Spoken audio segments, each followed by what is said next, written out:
पढ़ने वाले हैं achievements of Bohr's model of atom. पिछली वीडियो में हमने पढ़े थे पोस्टुलेट्स बोहर के, अब उसकी थोड़ी तारीफ करने वाले हैं, उसकी अचीवमेंट्स बताने वाले हैं, कौन कौन से उसने अवार्ड जीते हैं।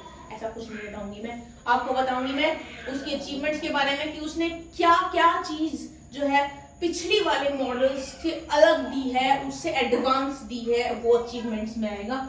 तो सबसे पहले है explain the stability of an atom. Atom की स्टेबिलिटी को एक्सप्लेन किया, जैसे कि पिछले मॉडल्स में आपने पढ़ा था, रदरफोर्ड मॉडल में आपने पढ़ा था कि जो इलेक्ट्रॉन है वो एक सर्कुलर पाथ में घूमता है और हर टर्न पे उसकी एनर्जी लूज होती है, जिससे वो टर्न छोटे होते चले जाते हैं। इलेक्ट्रॉन का क्लोजर टू द न्यूक्लियस है, इतना क्लोज कि वो न्यूक्लियस के अंदर गिर ही जाता है, तो एटम एग्जिस्ट ही नहीं करेगा। एटम एग्जिस्ट करता है, तो उसको एक्सप्लेन किया था बोहर ने। कैसे एक्सप्लेन किया उसने कहा कि एटम का जो इलेक्ट्रॉन है वो एक फिक्स्ड सर्कुलर पाथ में घूमता है और वो एनर्जी लूज नहीं करता, उस पाथ की एनर्जी सेम रहती है, जिससे कि एटम स्टेबल है। और उसने कहा था कि अगर उस इलेक्ट्रॉन को बाहर से एनर्जी मिल जाए तो वो अपने ग्राउंड लेवल से हायर एक्साइटेड स्टेट में चला जाता है और उस एनर्जी को अब्सॉर्ब करने के बाद वो ऐसा करता है, और जब वो वापस आएगा वो उतनी एनर्जी रिलीज भी करेगा। तो ये स्टेबिलिटी के बारे में बताया बोहर ने। अब second, Bohr's theory has been used to derive Balmer formula पढ़ा था हमने पीछे, तो उस फॉर्मूले को हम बोहर थ्योरी के बेसिस पे डिराइव करेंगे। किस तरह से डिराइव हुआ वो बोहर थ्योरी से।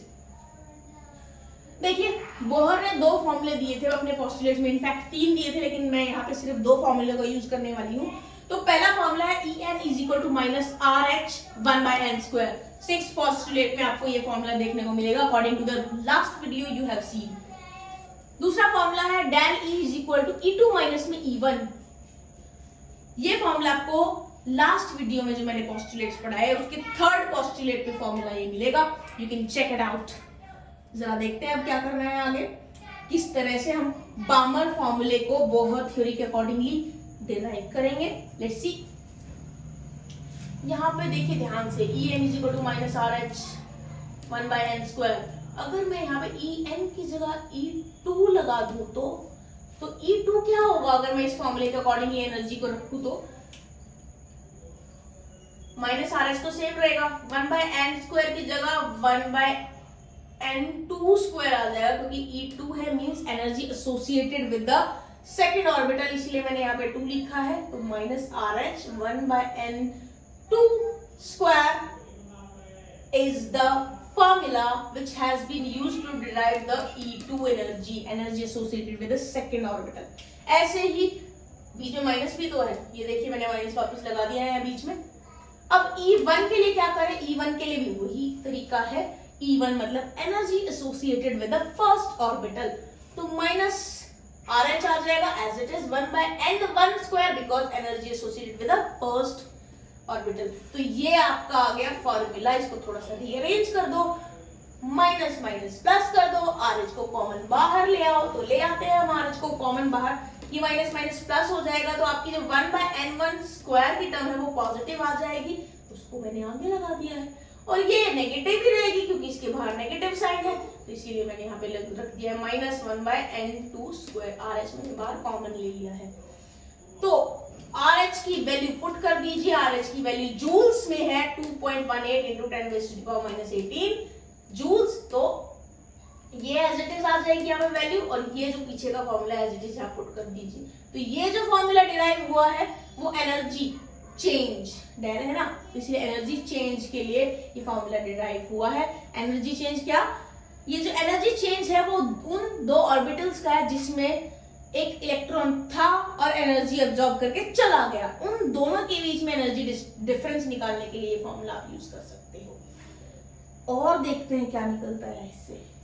देखिए हमें पता है E = hν, मतलब del E = hν भी आप पुट कर सकते हो। अगर मैं न्यू फ्रीक्वेंसी के टर्म में इस फॉर्मूले को थोड़ा सा चेंज करूं तो ये आ जाएगा न्यू = del E/h। आ गया, वैल्यूज पुट करते हैं। del E की वैल्यू क्या है, अभी तो ऊपर निकाली, ये देखिए इसको एज इट इज मैंने पुट कर दिया, ये देखिए ये ऊपर ये आ गया, साइड में ये आ गया, तो एज इट इज ये आ गई। और नीचे है आपका h प्लैंक्स कांस्टेंट। क्या है प्लैंक्स कांस्टेंट की वैल्यू, वो है 6.626 इंटू 10⁻⁻34। जरा इसको क्या करेंगे, सिंप्लीफाई, और इसको सिंप्लीफाई करने के बाद न्यू किसके इक्वल आ जाता है, nu frequency is equal to 3.29 into 10⁻15 1/n1 square minus 1/n2 square second inverse. तो ये जो ग्रीन कलर से मैंने इसको बॉर्डर किया है, ये आपका फ्रीक्वेंसी निकालने का फॉर्मूला है। ऊपर मैंने एनर्जी चेंज निकालने का फॉर्मूला निकाला, नीचे मैंने फ्रीक्वेंसी निकालने का फॉर्मूला निकाला। थोड़ा और आगे चलते हैं। Wave number is equal to 1/λ, मतलब 1/वेवलेंथ। फॉर्मूला क्या है, ये भी आप जानते हो ऑलरेडी, तो ये फॉर्मूला आपका आ गया। अब हम थर्ड पॉइंट में पढ़ेंगे energy of an electron can be given by, कैसे हमें एक ऑर्बिटल की अंदर जो इलेक्ट्रॉन घूम रहा है उसकी एनर्जी निकालें। थोड़ा ध्यान देना, ये चेंज इन एनर्जी है। जब एक इलेक्ट्रॉन लोअर एनर्जी लेवल से हायर एनर्जी लेवल पे जाता है, उन दोनों एनर्जी लेवल के डिफरेंस को हम इससे निकालेंगे। यहां हम निकालेंगे एक पर्टिकुलर ऑर्बिटल की एनर्जी, और उस पर्टिकुलर ऑर्बिटल में प्रेजेंट इलेक्ट्रॉन की एनर्जी को निकालने के लिए फॉर्मूला है। ये कहां से आया बताती हूँ, जस्ट वेट एंड वॉच। ये डेल ई था, डेल ई की जगह हम ई रख देंगे, क्योंकि यहाँ डिफरेंस निकालना है, हमें डिफरेंस नहीं निकालना है। तो ये तो एज इट इज ही रहेगा, क्योंकि ये आपका RH है, रेडबर्ग कांस्टेंट है, ये तो एज इट इज है। देख लो, माइनस 2.18 इंटू 10⁻⁻18 माइनस लगाया है मैंने, बताऊंगी क्यों लगाया है, वो भी बताऊंगी, डोंट वरी। फिर उसके बाद यहाँ पे 1/n1 square minus 1/n2 square लिखा है। मुझे n1 n2 से कोई मतलब नहीं है, मुझे चाहिए सिर्फ n, और यहाँ ऊपर 1 इसलिए लिखा है क्योंकि ये हाइड्रोजन के लिए था, और हाइड्रोजन का एटॉमिक नंबर होता है 1। अगर किसी और का निकालना है तो Z रखेंगे, Z is the atomic number of that particular atom जिसके लिए आप निकालना चाहते हो, अपॉन में n स्क्वायर, क्योंकि यहाँ पे n1 स्क्वायर n2 स्क्वायर था, तो हमें सिर्फ n निकालना है, इसलिए यहाँ पे हमने n स्क्वायर रखा है, उस पर्टिकुलर ऑर्बिटल का स्क्वायर। ये फॉर्मूला आ गया आपका। अब माइनस का सिग्निफिकेंस मैं बताती हूँ। माइनस का सिग्निफिकेंस क्या है, यहाँ जो माइनस साइन है, significance of negative sign for electronic energy, इसको हम इलेक्ट्रॉनिक एनर्जी बोलते हैं, इलेक्ट्रॉन की एनर्जी है ये। तो इस एक्सप्रेशन में हाइड्रोजन इलेक्ट्रॉन के लिए जो एक्सप्रेशन है, या फिर जनरल है, जो भी है, जिसके लिए हम अप्लाई करते हैं। Now, if the electron is at an infinite distance from the nucleus, अगर एक इलेक्ट्रॉन एटम में जो न्यूक्लियस प्रेजेंट है, उस न्यूक्लियस से एक इनफाइनाइट डिस्टेंस पे अगर वो प्रेजेंट है इलेक्ट्रॉन, तो उस पे न्यूक्लियस से कोई अट्रैक्शन नहीं लगेगी, उसको अट्रैक्टिव फोर्सेस फील ही नहीं होंगे, क्योंकि वो बहुत दूर है, इनफाइनाइट डिस्टेंस पे है।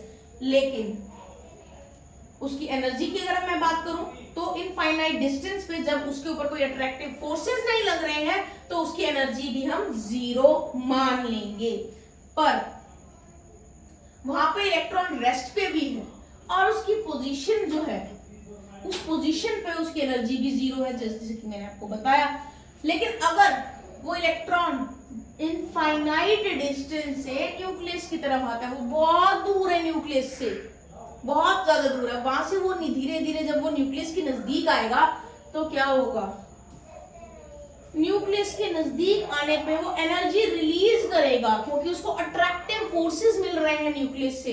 अट्रैक्शन होने पे एनर्जी रिलीज होगी। भाई, जब जिसकी पहले ही एनर्जी 0 है, जब उसकी और एनर्जी रिलीज कर दोगे तुम, तो 0 से तो वो नेगेटिव में आ जाएगा ना, तो इसीलिए यहाँ पे ये नेगेटिव साइन है। So, energy becomes less than 0 for electronic energy and has a negative sign in the energy level. तो आपको पता चल ही गया होगा क्यों ये एनर्जी नेगेटिव है।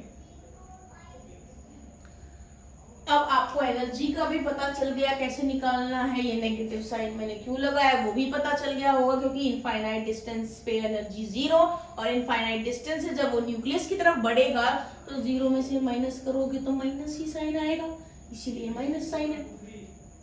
अब बात करते हैं रेडियस की। जिस भी वो ऑर्बिटल में है, उस ऑर्बिटल का रेडियस क्या है, न्यूक्लियस से उस ऑर्बिट का डिस्टेंस क्या है, वो इस फॉर्मूले से मिलेगा। तो ये फॉर्मूला भी आपको याद करना पड़ेगा। अब नेक्स्ट जो अचीवमेंट है, लास्ट वाली अचीवमेंट है, ये है बोहर मॉडल ऑफ एटम की। उसने एक्सप्लेन कर दिया एटॉमिक स्पेक्ट्रा हाइड्रोजन एटम का। क्या कहा उसने ये कहा कि मेरी थ्योरी के अकॉर्डिंगली अगर इलेक्ट्रॉन्स होते हैं वो अलग अलग एनर्जी लेवल्स में डिस्ट्रीब्यूटेड होते हैं, अलग अलग ऑर्बिटल्स में डिस्ट्रीब्यूटेड होते हैं। नॉर्मली इलेक्ट्रॉन क्या करता है, वो चाहता है वो न्यूक्लियस के बहुत नजदीक रहे, जितना हो सके उतना नजदीक रहे, और ऐसा होने पे उसे लोएस्ट एनर्जी मिलती है, क्योंकि नेगेटिव होती चली जाती है ना, जितना न्यूक्लियस के पास आएगा उतनी नेगेटिव एनर्जी, जितनी नेगेटिव एनर्जी उतनी लो एनर्जी।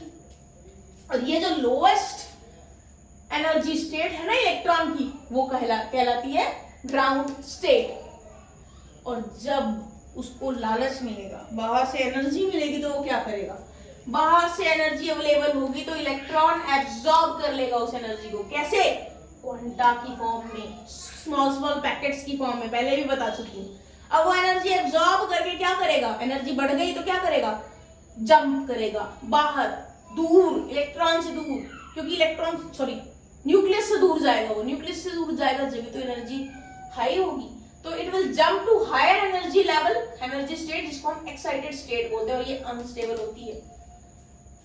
अनस्टेबल मतलब जब तक लाइट है तब तक स्टेट है, जब लाइट चली जाएगी मतलब एनर्जी मिलनी बंद हो जाएगी, तब वो वापस घर को आ जाएगा, वापस अपने ग्राउंड स्टेट में आ जाएगा। So electron come back to the ground state by losing a quanta of energy। जो उसने पहले एब्जॉर्ब की थी उतनी ही एनर्जी वो रिलीज करेगा, और वो रिलीज करेगा in the form of radiations which appear as emission spectra। क्या होता है emission spectra, पिछली वीडियोस में मैं बता चुकी हूँ। 10 E2 माइनस E1 जो दो ऑर्बिटल्स है, जो दो एनर्जी लेवल्स है, एक ग्राउंड स्टेट है, एक एक्साइटेड स्टेट है, उनके बीच का जो डिफरेंस है एनर्जी का, वो ऐसे निकालोगे आप, E2 minus E1 which is equal to h nu and is equal to hc by lambda। बहुत इजी फॉर्मूला है, आपको पता ही होगा। अब हम पढ़ने वाले हैं लिमिटेशंस ऑफ बोहर्स मॉडल। तो लिमिटेशंस ऑफ बोहर मॉडल मैं पढ़ा तो रही हूँ, लेकिन उससे पहले आपको पढ़ लेने चाहिए postulates of Bohr's model for hydrogen atom. ऐसा करने से आप समझ पाएंगे कि बोहर ने क्या बोला था और उसमें क्या गलती अब हो गई है उससे, लिमिटेशन उसकी, तभी आप समझ पाएंगे। अदरवाइज आपके लिए लिमिटेशंस बिल्कुल एलियन जैसी होंगी। तो बेटर रहेगा पहले Bohr's model of hydrogen atom के पोस्टुलेट्स पढ़ लें। तो स्टार्ट करते हैं। पहला पॉइंट है, theory could not explain the atomic spectra of atoms containing more than one electron. जैसा कि नाम ही था Bohr's model of hydrogen atom, तो बोहर मॉडल सिर्फ एप्लीकेबल था हाइड्रोजन और हाइड्रोजन जैसे एटम्स, मतलब वन इलेक्ट्रॉन स्पीसीज पे ये एप्लीकेबल था। और अगर इस मॉडल को हम उन एटॉमिक स्पीसीज पे अप्लाई करते थे जिसमें एक इलेक्ट्रॉन से ज्यादा था, तो ये थ्योरी फेल हो जाती थी। तो सबसे बड़ा ड्रॉबैक। दूसरा drawback, Bohr's theory predicts only one spectral line for the electronic transition between two energy levels. But if examined carefully, a single spectral line contains a number of finer lines, which Bohr theory failed to explain. तो Bohr theory जो है उसने predict किया कि जो spectral lines थी ना, जो कि इलेक्ट्रॉनिक ट्रांजिशंस दिखा रही थी, एनर्जी एब्जॉर्ब करके हायर लेवल पे जाना, उन ट्रांजिशंस की बात कर रही हूं मैं। तो दो एनर्जी लेवल की ट्रांजिशन पे वो सिर्फ एक सिंगल स्पेक्ट्रल लाइन दिखा रही थी। पर अगर उन लाइंस को केयरफुली देखा जाए, तो केयरफुली देखने पे क्या पता चलता है, हाई रेजोल्यूशन स्पेक्ट्रोमीटर को यूज करके जब इनको ध्यान से देखा गया, तो पता चला कि ये जो सिंगल स्पेक्ट्रल लाइन है उसमें भी बहुत सारी फाइनर छोटी छोटी लाइंस है, जिसके बारे में बोहर थ्योरी ने कुछ भी नहीं बताया। तो ये हो गई यहाँ पर भी फेल। अब आ जाते हैं तीसरे पॉइंट पे। In the formation of line spectra, when the source emitting these radiation is subjected to the influence of magnetic or electric field, each spectral line is found to split into a number of lines। तो जब ये जो line spectra बनता है, तो क्या किया जाता है कि जो सोर्स है जो एमिट कर रहा है रेडिएशंस को, उस सोर्स के आसपास मैग्नेटिक या इलेक्ट्रिक फील्ड रखा जाए, तो क्या होगा, जो स्पेक्ट्रल लाइन है वो स्प्लिट हो जाएंगी, टूट जाएंगी, बहुत सारी छोटी छोटी लाइंस बना लेंगी। और ये जो स्प्लिटिंग है, अगर वो मैग्नेटिक फील्ड के अंदर है तो उस स्प्लिटिंग ऑफ लाइंस को हम जीमेन इफेक्ट बोलेंगे, और अगर वो इलेक्ट्रिक फील्ड के अंदर है, अंडर है, तो उसको हम स्टार्क इफेक्ट बोलेंगे। तो ये जो जीमन इफेक्ट और स्टार्क इफेक्ट है, जिसमें स्प्लिटिंग दिखाई गई है लाइन स्पेक्ट्रा की नंबर ऑफ लाइंस में, वो बोहर थ्योरी एक्सप्लेन नहीं कर पाई। अब आ जाते हैं आगे। नेक्स्ट पॉइंट क्या है, ये वाला। Bohr theory assume that the angular momentum of an electron in a hydrogen atom is an integral multiple of h by 2 pi, but fail to give the reason. अब मैं इसके बारे में बताती हूँ। आपको मैंने कहा था पोस्टुलेट्स पढ़ लेना, तो पोस्टुलेट बता देती हूँ मैं कौन सा है। फिफ्थ पोस्टुलेट मैंने पढ़ाया था पिछली वीडियो में बोहर्स मॉडल का, जिसमें मैंने बताया था कि जो एनर्जी है ऑर्बिटल की, जो इलेक्ट्रॉन के लिए है, उसका जो एंगुलर मोमेंटम है इलेक्ट्रॉन का, वो एक होल नंबर मल्टीपल है h by 2 pi का, मतलब mvr, जो कि एंगुलर मोमेंटम है इलेक्ट्रॉन का, that is equal to nh upon 2 pi, where n is 1 2 3 4। तो बताया था मैंने, सिर्फ यही तो बताया था कि फॉर्मूला क्या है, ये तो नहीं बताया था ना कि इस फॉर्मूले को देने का कारण क्या है। बोहर ने ही नहीं बताया तो मैं कहां से बताती। तो इसीलिए ही यहाँ पे भी इस थ्योरी फेल हो गई। फॉर्मूला तो दे दिया बोहर ने, पर कारण नहीं बताया, क्यों दिया। नाउ अकॉर्डिंग टू बोहर के अकॉर्डिंग अगर हम बात करें, तो एक इलेक्ट्रॉन फॉलो करता है एक फिक्स्ड सर्कुलर पाथ। ध्यान से सुनिए, fixed circular path electron follow करता है, जिसकी एक फिक्स्ड मतलब डेफिनेट एनर्जी भी है, और अगर एक फिक्स्ड पाथ भी है, डेफिनेट एनर्जी भी है, तो क्या है, उसकी पोजीशन और डायरेक्शन दोनों ही वेल डिफाइंड होंगी। अगर मैं मान के चलो एक गोल घेरा बना दूं और आपसे कहूं कि उसमें चलो, तो आपका पाथ भी फिक्स है और आपकी एनर्जी भी फिक्स होगी जिस एनर्जी में आप चल रहे हो। तो मैं यहाँ तो इलेक्ट्रॉन की बात कर रही हूँ ना, तो वहां पे भी अगर एक पाथ भी फिक्स्ड है और एनर्जी भी फिक्स्ड है, तो उसकी पोजीशन और डायरेक्शन भी वेल डिफाइंड है, एकदम परफेक्ट है। पर जब हम प्रिंसिपल्स पढ़ेंगे, डी ब्रॉगली रिलेशनशिप और हाइंसबर्ग अनसर्टेनिटी प्रिंसिपल, तो इन प्रिंसिपल ने साफ साफ बोल दिया है कि जो पाथ है इलेक्ट्रॉन का वो डेफिनेट बिल्कुल भी नहीं है, सिर्फ वो प्रोबेबल नेचर का अंदाजन पाथ है, कोई परफेक्ट गोल पाथ नहीं है, जो कि बोहर ने बोला था। तो ये बोहर की थ्योरी को फेल करने वाले प्रिंसिपल डी ब्रॉगली रिलेशनशिप और हाइंसबर्ग अनसर्टेनिटी प्रिंसिपल आगे आने वाले हैं, क्योंकि जब भी हम लिमिटेशन पढ़ते हैं तो हमारे सामने आते हैं नए प्रिंसिपल्स।